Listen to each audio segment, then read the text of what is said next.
Everyone. So, talked a lot about Walker Kessler the last few days because the Utah Jazz decided not to extend him. They've tried to trade him the last few seasons, the last few years. Lakers have had interest. The closest that they came, and based on reports back then, the Lakers could have actually had him last offseason, but they didn't want to pony up what was required in order to land him. Now, fast forward, right? We'll see what happens. I think if the Lakers land Walker Kessler, it's probably in the offseason, not necessarily right now. Lakers are just very limited, and I don't think that they need another center more than they need a 3-and-D wing. Plus, you have DeAndre Ayton, probably in the Lakers' best interest to see how does DeAndre Ayton work with Luka Doncic. If he's the answer, then do you really want to pony up the assets to go get Walker Kessler? Even if you want to run the two big lineups, right? You might be better off getting kind of a more versatile big, maybe one that can stretch the floor a little better, right? If you're the Lakers, you probably want to wait and see. Also, next offseason, the Lakers would have more assets, right? They'd have as many as 3 first-round picks that they could trade. They'd have, still pick swaps and all the things. They'd have salary so they could absorb the salary. So if Utah's we don't want to take back any salary, Lakers could just absorb him and get a trade exception, all these other things. So if it were to happen, probably happens next offseason, but I really think it boils down to DeAndre Ayton. However, there have been some reports, like Daly talked about how there's word that the Lakers may pursue him at some point this season around the trade deadline. Does make sense in a backup role, at least this season. But after this season, he's getting a bag. He's going to get probably 18 to 20 million because that's just starting center money. And you're really paying him 18 to 20 million to have him be your backup? Probably not. And the other problem is, even if you're somebody that wants Kessler and DeAndre Ayton as a two big man unit, right? Maybe when LeBron departs or whatever, you could have Ayton and Walker Kessler plus a 3-and-D wing with Luka and Austin Reaves. The problem is you got to keep in mind you'd have probably 45 million, if not more, in just your two big men. Right, because you got to think DeAndre Ayton, if he works out, is probably getting 25 million, right, somewhere in that range, and Walker Kessler is probably getting 18 to 20 million. So, is that really what's best for the Lakers to have 40 plus million allocated to just two of your big men down low? Just things to kind of keep in mind. But reports came out that the Utah Jazz supposedly have an asking price for Walker Kessler if the Lakers want Walker Kessler, and it's ridiculous. So, the Utah Jazz would reportedly want Austin Reaves and 2 first-round picks in a trade center around sending Walker Kessler to the Los Angeles Lakers. The Jazz have a high asking price for Kessler. One source told Lakers Daily that the Lakers would have to part ways with Austin Reaves and multiple first-round picks to acquire Kessler, who projects to be a great fit next to Luka and LeBron James, since he's the skilled lob threat and excellent rim protector. So, now look, Walker Kessler, I love Walker Kessler. I'm a big Walker Kessler guy. I've talked probably more. Him and Zach LaVine the last few years have been the two biggest ones. Zach LaVine, that ship has sailed in my opinion. He made sense with Anthony Davis and LeBron. I still wouldn't hate Zach LaVine. I actually like the idea of Zach LaVine better than Austin Reaves, but I'd wait till his contract clears off, then maybe bring him on if you were to trade Austin Reaves or whatever. But I digress. Point is, right? If you're giving that kind of capital in order to go get Austin Reaves and 2 firsts, you could probably get 2 firsts from the right team just for Austin Reaves alone. Not just that, but I don't know why. So I made a video diving into should the Lakers go all in on Lauri Markkanen and Walker Kessler, right? And my argument was they want to get off of Lauri Markkanen and his contract and his salary. On top of that, right, Lauri Markkanen makes a lot of sense for the Lakers. I actually think he's a better kind of third option than Austin Reaves is, as far as the fit, his ability to play off ball, not really needing plays ran for him, right? He can go kind of get his 20 in the gaps rather than Austin Reaves is best with the ball in his hands, right? Plus, Lauri Markkanen, you can play at the 3 for right now, and then whenever LeBron departs, you can just slide Lauri Markkanen into the 4, so you can have Lauri Markkanen and DeAndre Ayton, and then go get that skilled wing, and now you could be competing for years. Problem with Lauri Markkanen is his contract, right? He's being paid like he's a 1 or 2, when really he's not that top-end guy, right? He's clearly not a number 1 option.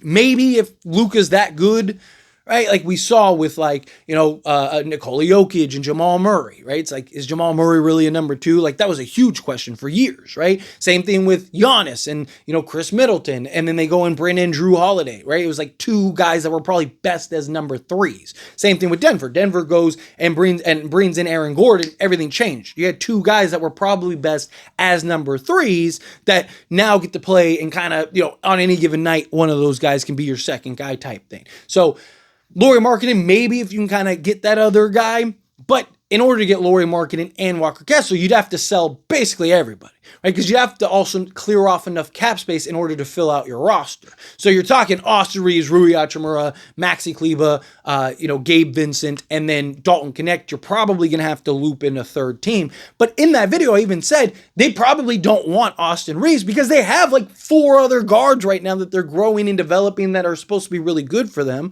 And, Austin Reaves, like even if they think Austin Reaves is great, given his age, right? Like you're not going to have like a ready now team, right? Maybe they're looking at Lauri Markkanen and Austin Reaves. So it's like, oh man, we have those two. And then maybe maybe they're kind of more willing to go all in if they have those two. I don't know. I don't know what the thought process is with Utah in that regard, because I just don't think Austin Reaves makes a ton of sense for a team that's, one of the worst teams in basketball, still kind of tanking and has a bunch of young guards that have promise that they're going to grow and develop. So like my thing was like, oh, you could turn Austin Reaves, maybe find a third team, turn Austin Reaves into maybe the type of players or model like young players that they want.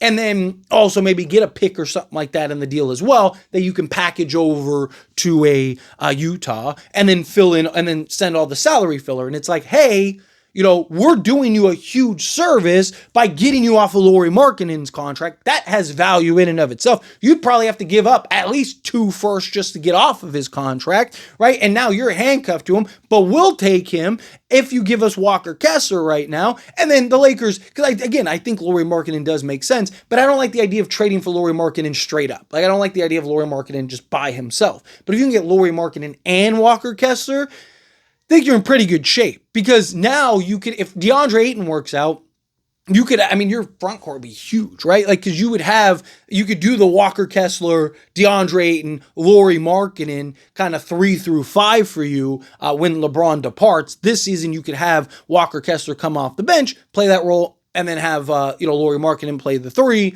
LeBron stay at the 4, DeAndre Ayton at the 5, and then you'll have like a year to see, does Kessler and Ayton, do they work out? If it doesn't work, you can let Ayton walk and then go get some, a better kind of 4 slotted guy. Or if it does work, great. Now you're in great shape. Lauri Markkanen can play the 3. Now you have that versatility and that size. You're talking 3 through 5 would be 7 feet or taller, right? Like, and then, you have Luka Doncic, and then go get that point of attack, defensive, versatile kind of 3-and-D guard, right? Maybe if Bronny takes some strides in the next year or two, or, if, Marcus Smart you have for the next few years, right? Like maybe Jake LaRavia fills that void, because you look at his numbers defending 1 through 3, he's actually really good the last few seasons, and he said he's gotten improved. So maybe just go like huge, right? And like the smallest guy on the court is Luka Doncic at 6'7", right? So maybe you can kind of, but I'd probably want a little more athleticism, right? So maybe Jared Vanderbilt or Adu Thero. Maybe Thero kind of takes some strides as a shooter. His defense, the idea of his defense is supposed to be ready, right? But can he actually hit the 3-ball? Because if he can, then that could be the answer, right? Maybe you go Luka, Adu Thero, Lauri Markkanen with DeAndre Ayton and Walker Kessler, and you're just this huge, versatile,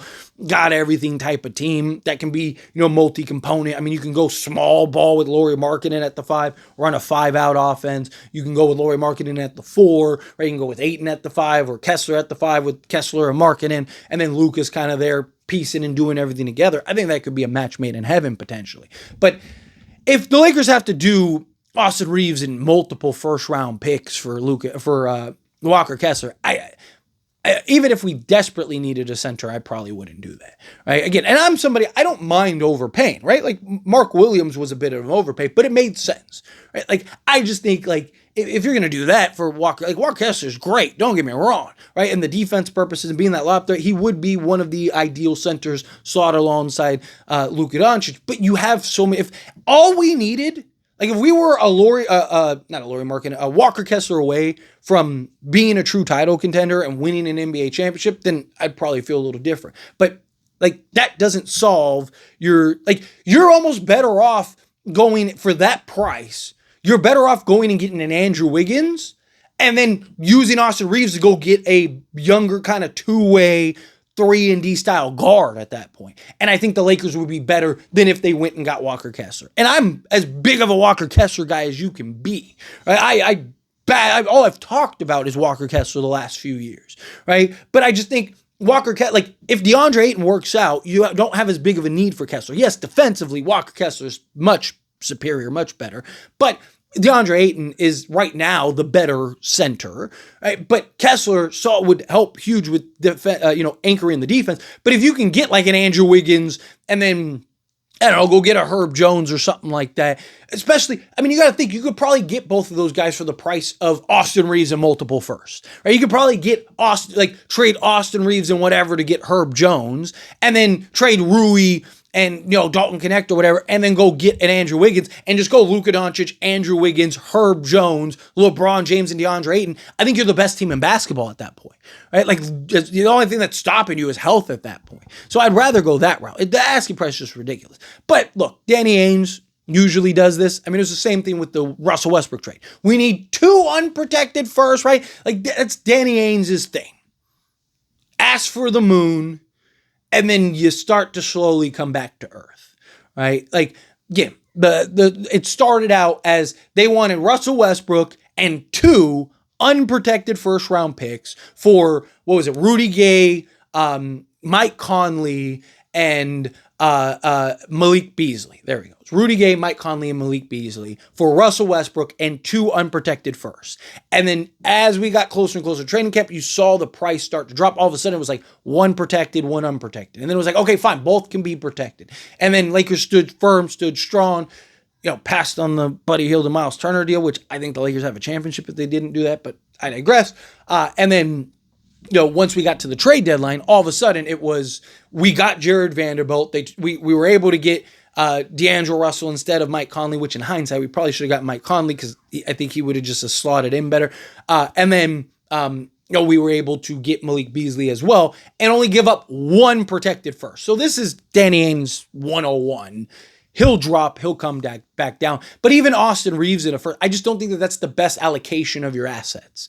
I don't, especially if DeAndre Ayton works out. If DeAndre Ayton is a total disaster, then maybe I'd start thinking about it. But to me, that's next season, right? You just do a double sign-in trade because Utah's not going to be anywhere near the cap at that point, right? Or the apron at that point. So you just do Austin Reaves for Walker Kessler, sign and trade, and maybe you can get another piece in the deal, right? Maybe you can get another young guy in the deal or something. But anyway, as always, this is a discussion. I pass the question to you. Let me know your thoughts and opinions down in the comments. That being said, if you haven't liked this video, hit that like button. Helps me a lot. So we enjoy these types of videos, and I truly appreciate it. Not subscribe to the channel, hit that subscribe button. Turn on the bell notifications. Appreciate y'all. See you in the next one.